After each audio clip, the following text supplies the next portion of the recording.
So I ran into my painting instructor was this extraordinary person just because of his powerful personality, like sort of like Joanne times 10. I'm insulted. Oh, well, that's starting at a high mark. But yeah, I mean, he was actually kind of a really prominent figurative artist in New York City. So he's quite successful. And his name is Paul Georges. And now I think I'll switch over and show my screen so I can share with you.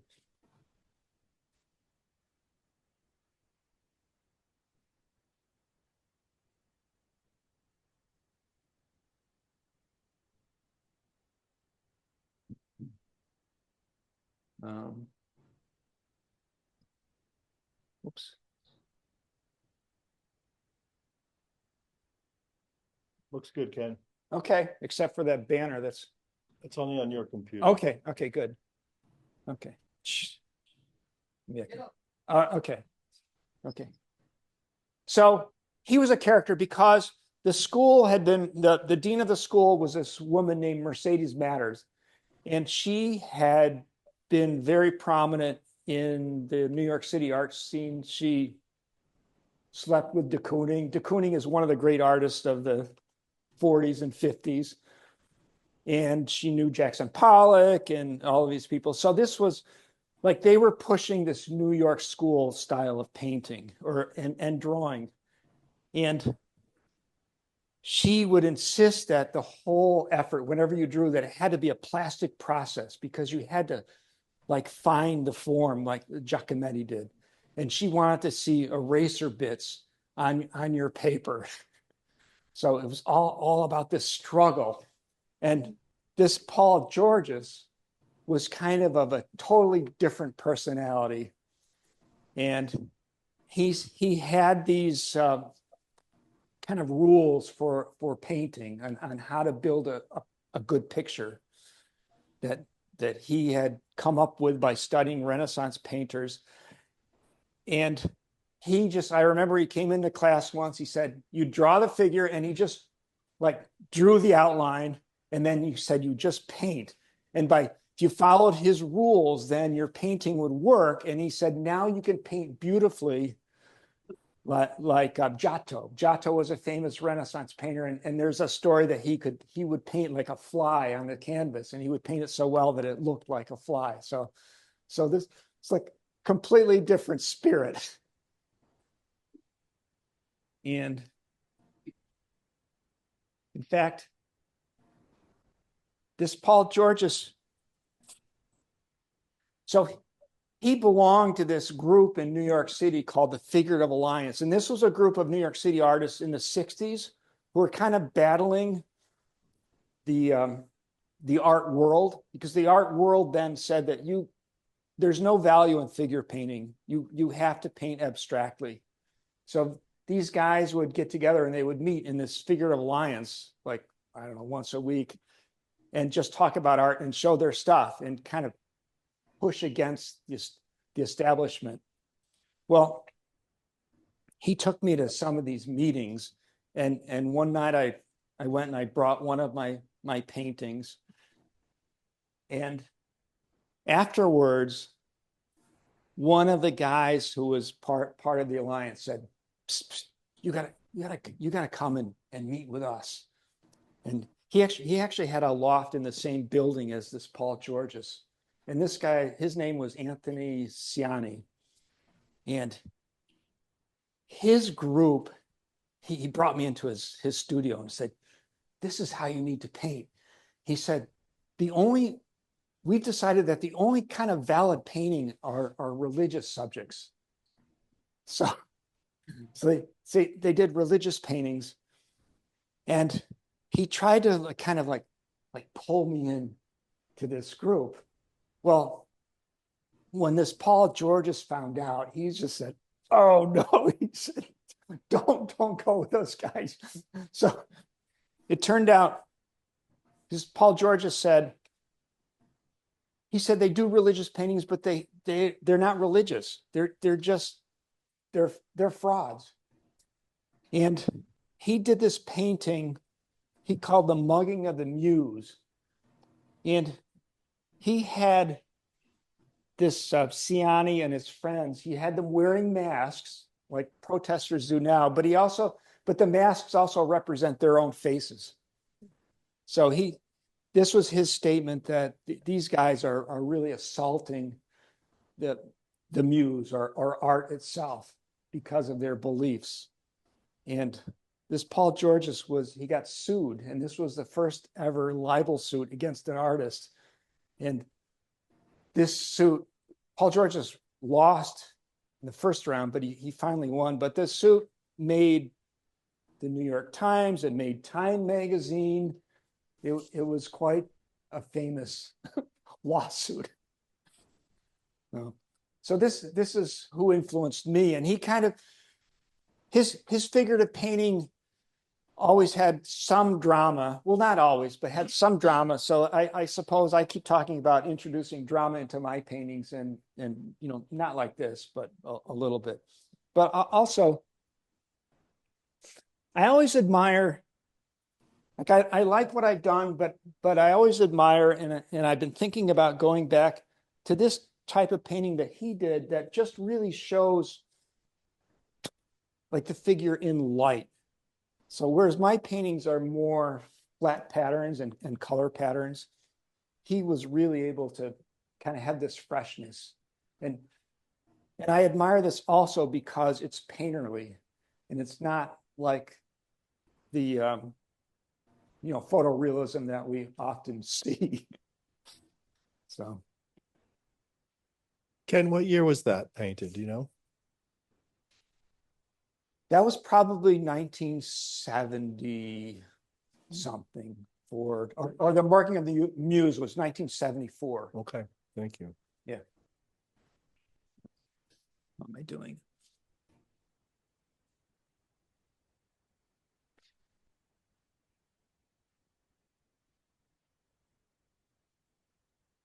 Okay, so I wanted to talk about the influences.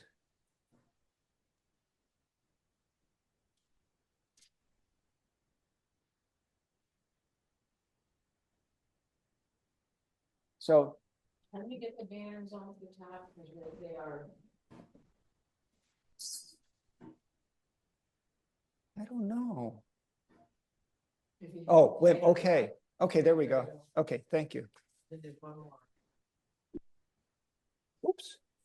Oh, that one? Oh, boy.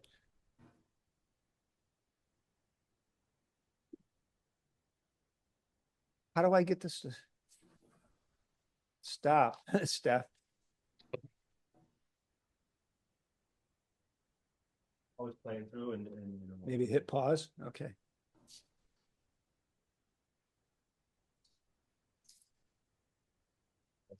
That helps. Yeah. Okay, maybe it's best now to just talk about my paintings here.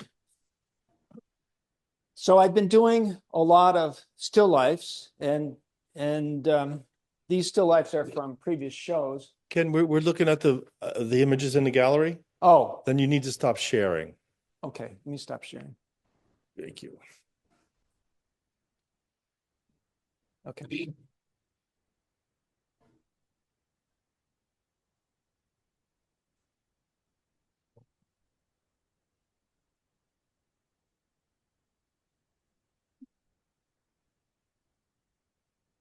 Okay. I've been wanting to get back to figurative work because I've been doing these still lifes, and still lifes are great, but it's fun to do a figure because a figure just communicates something. And it's historically kind of the focus of art. And I was fortunate that at the BCAC drawing sessions, they had a model that said she would pose outside of BCAC. So I had this model come, and one of the other artists here worked with me, and we had her take a number of poses. And what I like to do for a pose is not have the figure pose like it's a pose, but have her do something something simple or some like small action or some small drama.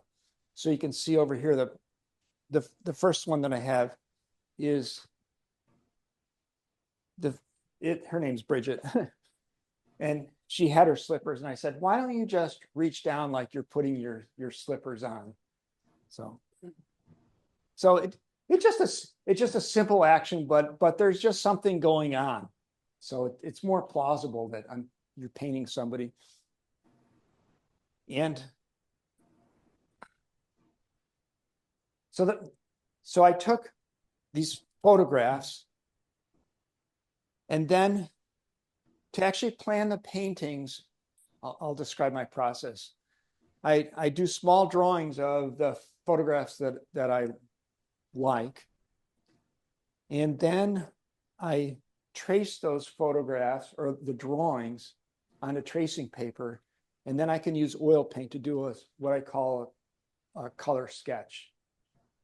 And the color sketches take maybe 30 minutes or maybe an hour. And because they are just fresh, I'm not worried about what I'm doing, and they're small, they usually turn out pretty nice. and one of my great discoveries in art has been that kind of the first impression is always the best. So sometimes I'll do other color sketches, but I guarantee the first one is the best. And maybe that's a lesson in life too. I don't know. Like I asked Bill about being on stage, like sort of like maybe doing an improv. Just go with what you think, and it's fine. So I've included the color sketches for each of these paintings, and I displayed them underneath. And the other thing I've discovered is that a painting should have maybe 1 or 2 or 3 good ideas in it, and that's enough. So I guess if you look at this one, my first idea was kind of the 2 colors for the flesh, like the flesh that was illuminated and the flesh that was not. And I guess the second idea was just how beautiful that blue was that she was sitting on, the blue cloth. And maybe the third idea was that whereas her figure is a little pinkish, then the background is orangish. So it's kind of a nice contrast in color. There's so many different hues of red, and if you can get them all to kind of work together, it's really fun. I guess the next painting I worked on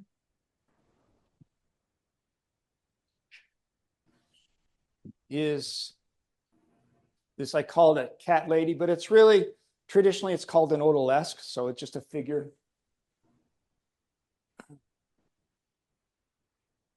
And as she was taking the pose, I said, just hang the belt of your robe down here. And I thought I could use it somehow. So it was sort of like she was offering it to somebody, but then I thought, oh, might as well put a cat there because something a cat would respond to. And the challenge here was that the photograph was so, well, the lighting was so strong that her flesh tones were really, really, there were very little color in the photograph.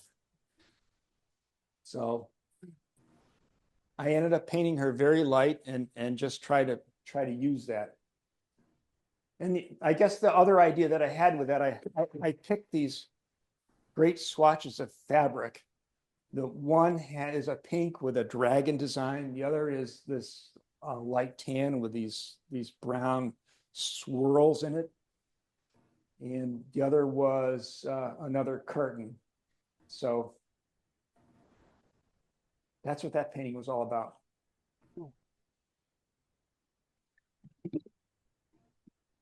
then I really, so in my last still life, which was of the gladioli and an octopus, I had kind of brought the background and the foreground together. And I brought so kind of like I guess maybe a Van Gogh thing, but it just bringing them together, and it makes an interesting play with the depth. So I kind of wanted to do that with these figure paintings. And the sketch, now we're over here. Thank you. So I had Bridget pick up a pair of scissors and pretend she was cutting this fabric. I thought that would be interesting. But show the so in the color sketch, I actually brought the background pattern on top of her body. And maybe I should have done that, but when I finished, I put so much effort into painting her body that I didn't want to cover it with the leaves, but maybe I should have. So the idea here was just trying to bring out the beautiful fabric that she was cutting, and the rest was going to be kind of in the background. But when you go and paint something large, then it's hard to stay exactly focused on one idea. Well, and finally, the last painting that I worked on, I call it Girl with a Scarf. And I had Bridget just pick up these fabrics that I brought and just wrap them around her. And she really looked ridiculous. I mean, she's such a good sport. I mean, she should have just said, "This is so stupid." But when I painted it, it actually looks like an outfit. So, and here I just wanted to bring the fabric pattern just into the background. So it just completely solves the problem of what to do with the background. And I think it's rather interesting because you kind of don't know where she starts and where she ends. She's just part of her surroundings. Ken, with that one, did you have her nude as well and then paint over it, or no? You filled in the She background. was nude underneath those fabrics, but no. Well, that's you said just- you the said you picture was- didn't want to paint over her on the Yeah. other one. I was curious if No, the photograph did look like that. Yeah. And another thing that I've tried to do with her is to really simplify the shading and the colors in her figure. So I spent a lot of time doing her eyebrows and her eyelids, her eyes and her mouth. I kind of tried to ignore her nose because it's more difficult to do. But each one looks like her. And honestly, I probably painted some of these eyebrows like a dozen times just to get it just right, or her eyelid.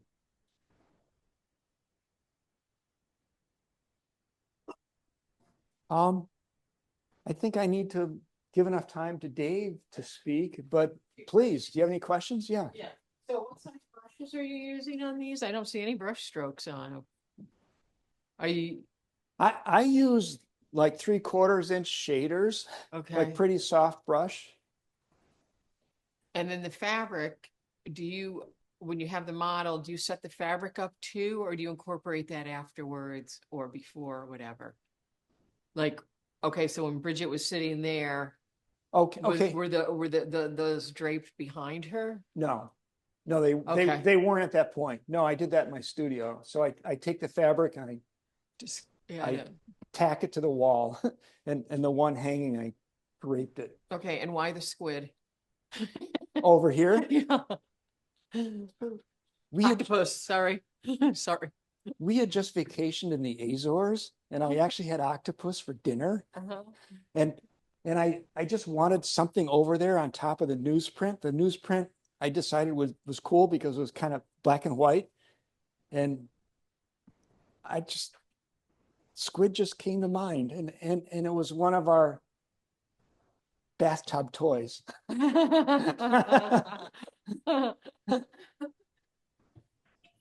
So Ken, you work from photographs, right? I did for this. For all the still lifes are all from life, from Okay. setup. And I would prefer to work from life, but it's difficult sometimes, the model. So the gladioli, that was all set. That's That was exactly all- what it looks like. That was exactly like that. But with the cat lady, you have to bring in the cat separately. Yeah, the cat I imported from Brooklyn because that's my son's Norwegian forest cat.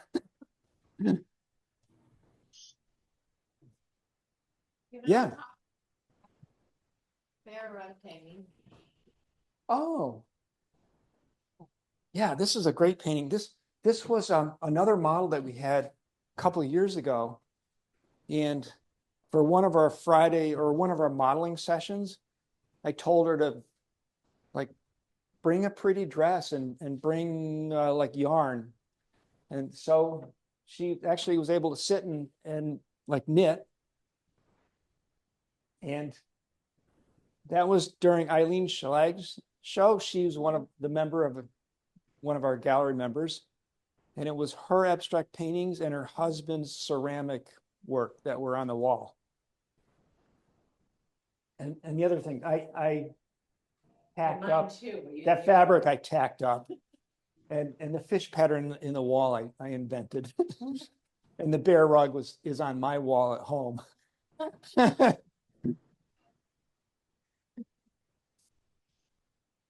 Steph, do we have any questions in the? I didn't see any, but Okay. this gentleman has a question. Yes. Yeah. In the gladiolus, is that a mirror that's reflecting the wallpaper? Because it appears to be fish in there too. Like, is it an aquarium? Is it a mirror? What is it? Don't you sometimes feel like you're a fish in a tank and you're just looking out at the world? So that's the viewer. Okay.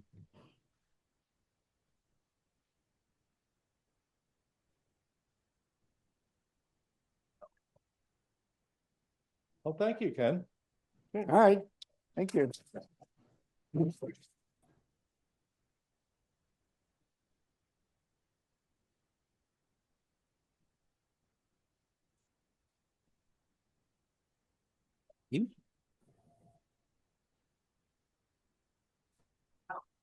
We can all turn our chairs so we can look at your work. How about that? Yeah, that's easy.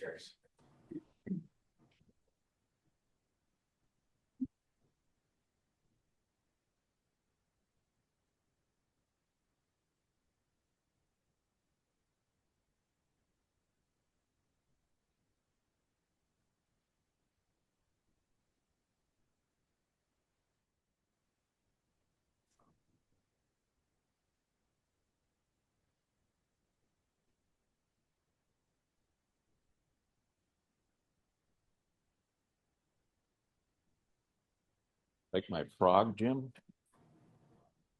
It's cute. Crystal Marcel. I tried. So All set, Ken- folks? Oh, I was gonna tell Ken, you got a comment that your work is gorgeous. It is. Well, hi, folks. David Higgins, 60-second biography. My father was from Brooklyn and my mother was from Elmira, and they met at a ski resort, Mount Snow in Vermont, which was a meeting place for Catholic singles. And originally they were based in Brooklyn, but my father's father, had a problem with the ponies. And at his funeral, these Goombas kept on coming up to my dad and hassling him for money. So we got way out of Brooklyn and sort of split the difference between Brooklyn and Elmira and moved to Deposit. And that's my hometown. Bill Gorman's still here. Claude Evans, Hilton Evans. Yeah. Yeah. So you can only have one hometown. That's mine. We did move to the land of opportunity and promise and milk and honey in 1972, a place called Elmira. And March of 72, but of course, 3 months later comes Hurricane Agnes, and a year later, we packed up and went back to Deposit, moved to Eli Park Apartments in Binghamton, and from there to the west side on Schubert Street. And I graduated from Catholic Central and hopped on a bus to go to SUNY Binghamton. I never took art in high school, took 4 years of Latin, loved it actually. And I took art with a professor up there named Charles Eldred, just for the heck of it. Wouldn't you know, it's the only thing I liked. And Eldred, because he himself was local, he always took a shine to the local kids and sort of helped them out here and there. And so I graduated, worked at the mall for on and off for 7 years. And the only thing I could figure out to do was to go to graduate school in Louisiana, Baton Rouge, LSU, primarily because my older brother, was already there. He was studying entomology and livestock pests. He said they have an art school, come on down. So I spent 3 years there. They were good years, except for one unfortunate incident when I was at the Baton Rouge Zoo. I had a peanut and I put my arm in a chimp cage, and the chimp grabbed my arm and dislocated it. So I was unable to paint for about 2 years.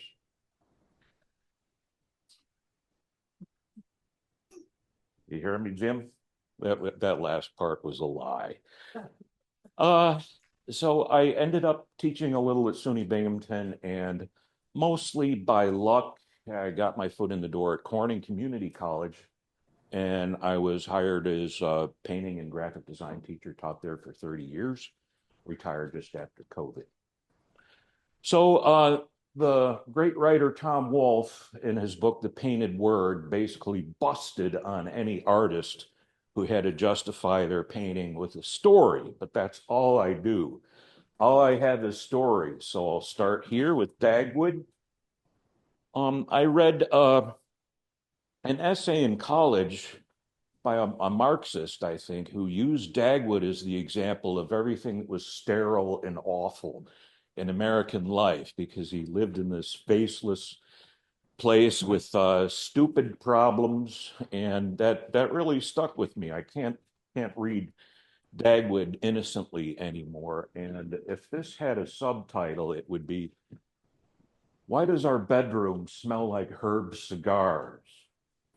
He has sort of an existential angst as he's walking Daisy there. He's having a rough day.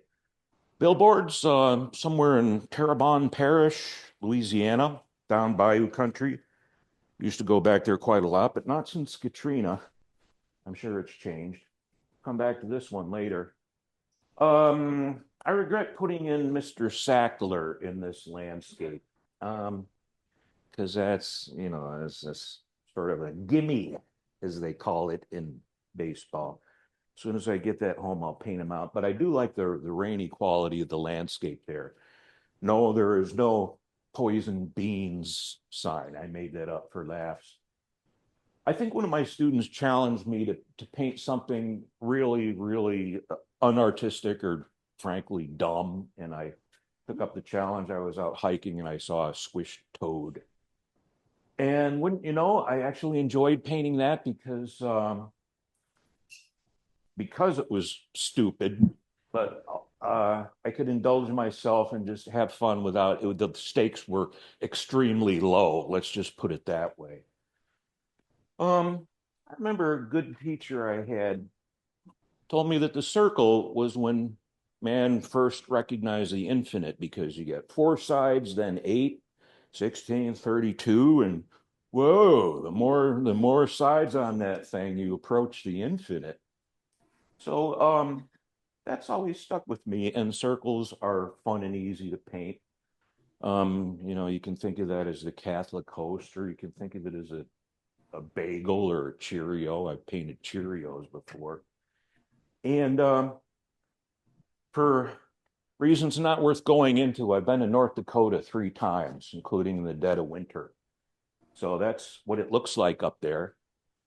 And I just threw in the tire for no particular reason, just to amuse myself.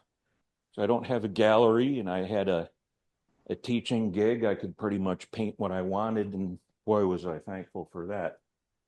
Bottom on the levee. And if you know when the levee breaks, that is Louisiana. And I painted this before. There actually was a flood, I think in 2012 or something, and actually had to blow the levee to save New Orleans.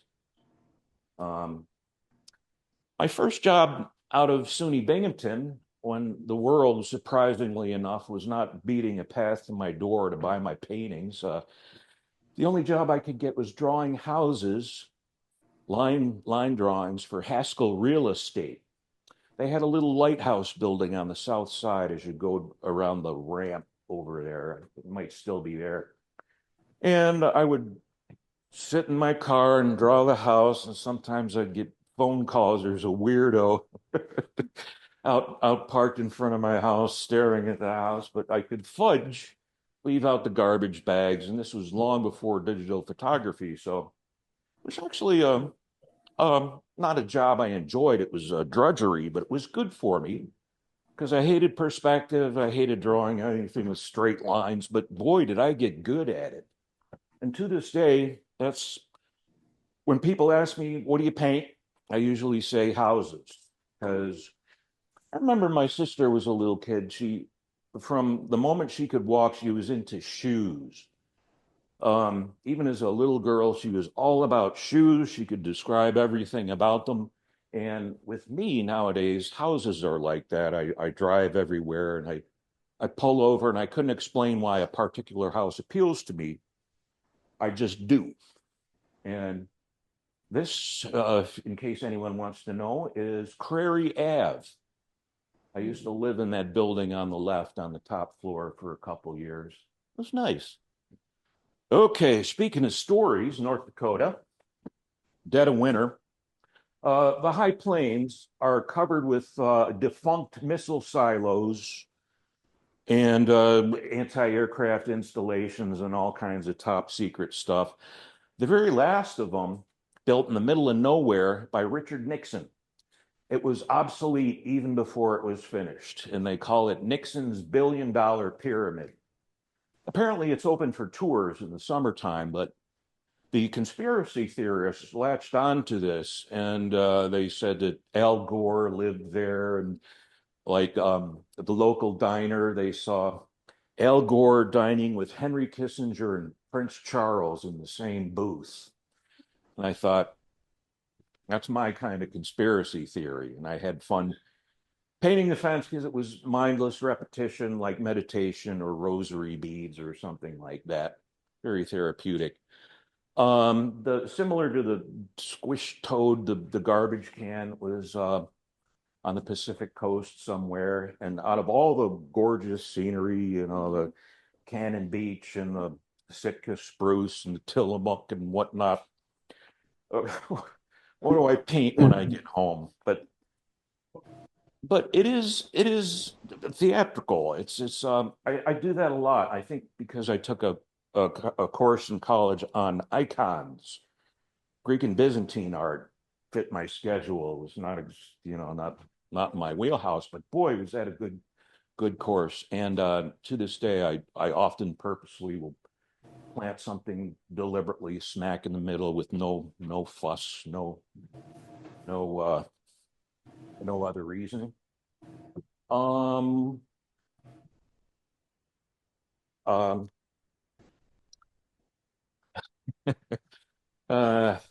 shot. Anyone recognize this fella here? How about if I told you he was the subject of a documentary by Werner Herzog? How about if I told you it was called Grizzly Man? Does that ring a bell? This is Grizzly Man. He's Timothy Treadwell, a deluded hippie fellow who went to Alaska to live with the Grizzlies. Didn't end well. Look it up, Grizzly Man. There's young children present. I'm skip over that one. This one here is a blind salamander. Just because I was reading something and liked it and had no reason not to paint it, which is the best reason to paint something. Don't do well when I have a commission or a deadline. That takes all the fun out of it. But no, I wish. You know, thinking back, I was raised without television. My father and mother got rid of it when I was 7 years old. So I read everything, and I didn't know what the kids were talking about when they were at school, you know, about Kolchak the Night Stalker or Beretta. You know, I faked like I knew because I was afraid they'd think we were too poor to afford a TV. So there's a little, ooh, this is how the sausage is made, folks. You don't want to see the back of the painting, but there's a little Chicken Little. The sky is falling. That's who that guy is. I got him from an old children's book, and he worked, and I've recycled him many times in dioramas. I do shadow boxes as well as flat art. Yeah, the shadow box is down there. I forgot about it. But here's Chicken Little. There's Chicken Little. And there's Chicken Little. Oh, look at that. Yeah, he's cropping up all over. Now, this style of art is my vacation. Oh, hey, my fault. And now you see how the sausage is made. By the way, not the first time that's happened. Where was I? Oh yeah, this is a vacation painting, just for fun. No laws, no rules of perspective. Just throw it in there, see what happens. Alan Dershowitz, don't ask. Albert Boehm, very famous art history professor at SUNY Binghamton, ring a bell. Used to ride a banana bike, this hippie gentleman with crazy flowing hair like Jerry Garcia, going down the Vestal Parkway on his little banana bike with these 18-wheelers going past him. Aguirre, the Wrath of God, the fellow with the horns, Pope, Lemon Fair. Anybody know what the Lemon Fair River is? It's a real river in Vermont. It's a corruption of the French term Green Mountains, Les Monts Verts, I think is how they say it, Les Monts Verts. So the Yankees heard that and thought it was the Lemon Fair River. I thought that's worth including in a painting, and I think that's it. How's my time, folks? Yeah, thank you, Karen. Dioramas. Every kid makes second grade. You make Santa's workshop. You cut out the little elves out of paper and glue them in a shoebox. I did that in deposit. And the thing with me is I never stopped doing it. I also got big incentive from Viewmasters, those little three-dimensional things you got at Christmas with the three bears and Winnie the Pooh and stuff. Oh, my dove took a hit there. That's okay. Anyway, a tapestry at the Metropolitan Museum of Art in New York City. Used to chaperone my Corning Community College students down there. We'd rent a bus, fill it up, stop right in front of the Metropolitan Museum of Art.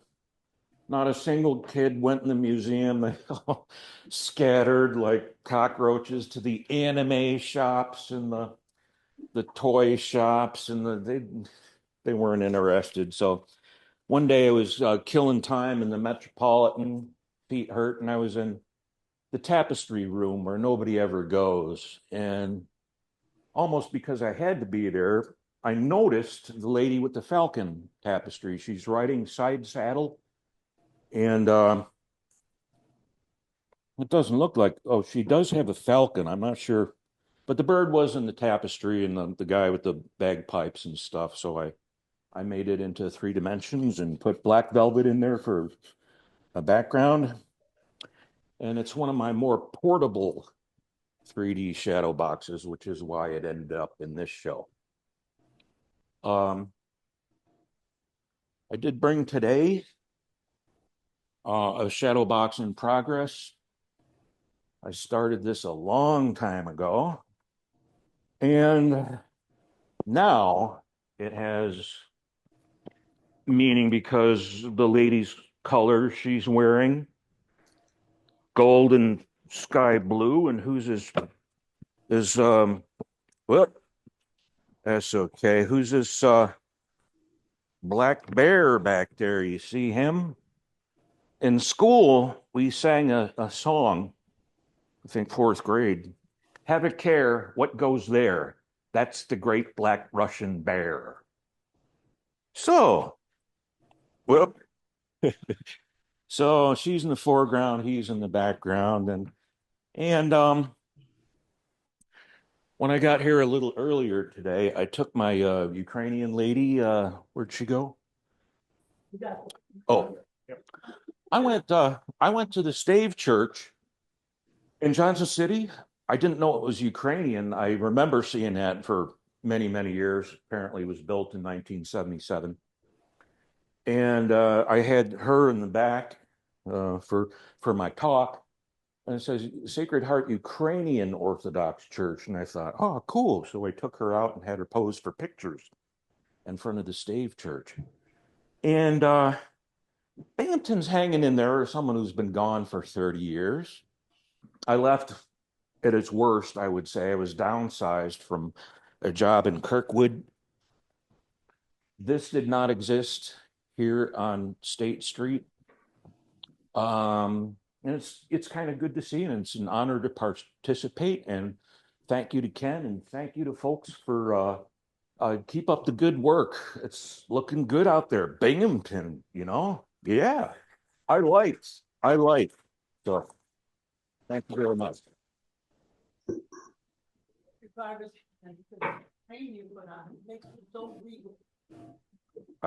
I probably did that without realizing it, but that works.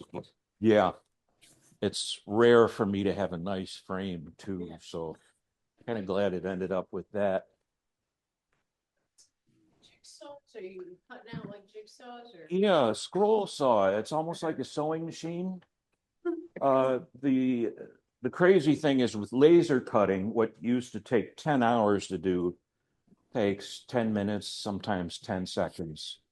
It's made all that obsolete, but it was time well spent. Jim, question? Okay. Okay. You like that one? This one? You like the bunny here? I can't. Here's a self-portrait. That's me, Jim. See me? This is the Duke of Earl. You guys know the song? Duke, Duke, Duke. That's Gene Chandler. Yes, it's an earworm. That was a practice song. He'd warm up with Duke, Duke, Duke, and someone heard him backstage and said, "That's a hit."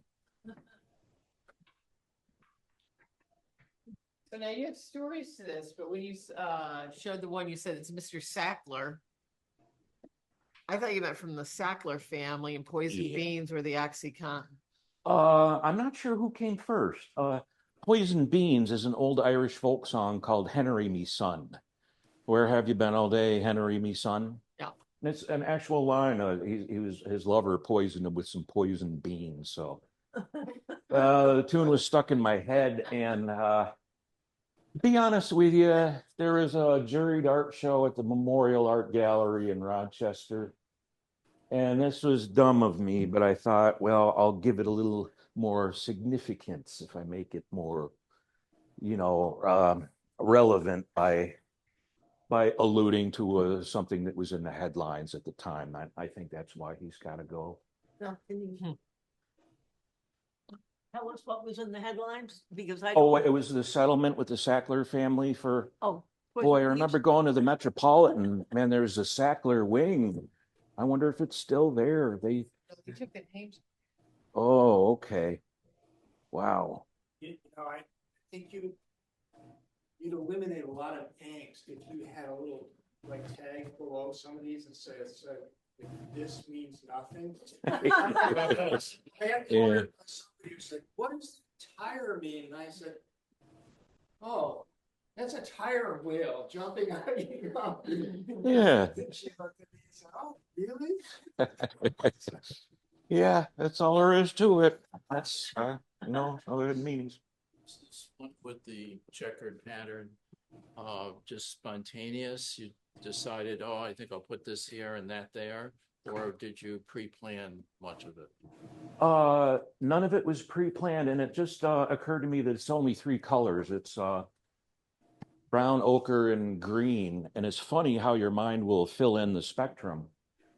But I have a whole series of paintings using only those colors, and it's fun because it saves on the mixing, obviously. But oh, geez, what? I forgot I have one waiting in the wings here. I did not exhibit it because it was warped and it was unframed, but I will. There's Nixon on a campaign button.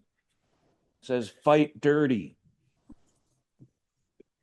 And there's the chicken, 1, 2, and I love this guy. See this guy in the top hat? That is not the Duke of Earl. That is Peg Leg Bates. Ring a bell? I only discovered this guy, tap dancer. He was a famous tap dancer on the TV shows. He had only one leg, but boy, could he dance. Not only that, but he founded a Catskill colony for Black people from New York City. And the ruins are still there somewhere in Ulster County. And I think that would be a neat place to explore. And it would be cool if more people knew about him. So there's another self-portrait. This time I'm the one with the horns. But boy, are these fun. They are labor intensive, but So a lot of these, like collages, like pictures, but they're all painted. All Yeah. these little images. yeah. It's funny, I never did a collage, but the person far way by the window, there's a print way down there. Is that person here by any chance? Okay, well, What's on yours, Judy? The big one? Big no, the next to Judy's. Yeah. Okay. Thank you, folks. Thanks again. I think we had one more question. Sure. It seems like circles are a unifying factor in those paintings. Mhm. Is that conscious or? Probably half and half. That's part of it. It fits the curve of your hand, so they really are easier to paint, but they sure do draw attention to themselves. All these little pearly spherical shapes. Wonder why they have those globes in the cemetery. I think that's probably a highly polished granite sphere on top of a grave. I think that's probably a symbol of eternity. That's I would say mostly, though, it's easy to paint and make them look 3D. It's sort of an easy way to get a little added extra punch. So what's next? What are you working on now? A night scene. There was an old poultry barn in Big Flats, New York. Huge. All these little tiny windows, 3 stories. They burned it sometime in the early 2000s because it was a hazard and the fire department wanted to practice. So I'm painting this poultry barn on fire at night, and it's really just measuring off. Nothing challenging about it, but boy, is it fun. And flames are easier to paint than you think. You got it on fire? Beg pardon? Are you doing it on fire? Yes. Great. Yes. And you can invent all the shadows and stuff. Hi, Karen. Okay. That's all, folks.